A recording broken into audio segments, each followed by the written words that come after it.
Au nom d'Allah, le tout miséricordieux, le très miséricordieux.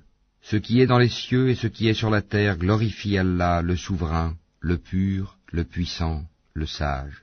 C'est lui qui a envoyé à des gens sans livre, les Arabes, un messager des leurs qui leur récite ces versets, les purifie, et leur enseigne le livre et la sagesse, bien qu'ils étaient auparavant dans un égarement évident, ainsi qu'à d'autres, parmi ceux qui ne les ont pas encore rejoints. C'est lui le puissant, le sage.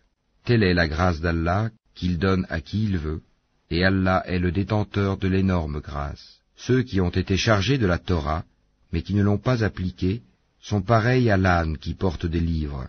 Quel mauvais exemple que celui de ceux qui traitent de mensonges les versets d'Allah, et Allah ne guide pas les gens injustes.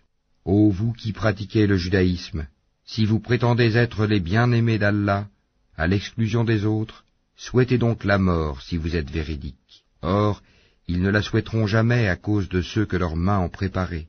Allah cependant connaît bien les injustes. La mort que vous fuyez va certes vous rencontrer.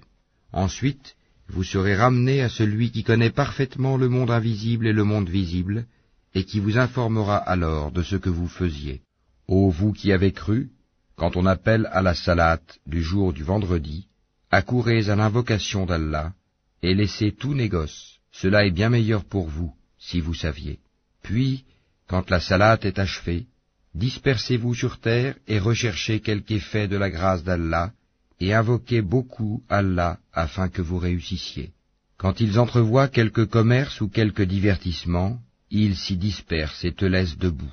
Dis, ce qui est auprès d'Allah est bien meilleur que le divertissement et le commerce, et Allah est le meilleur des pourvoyeurs.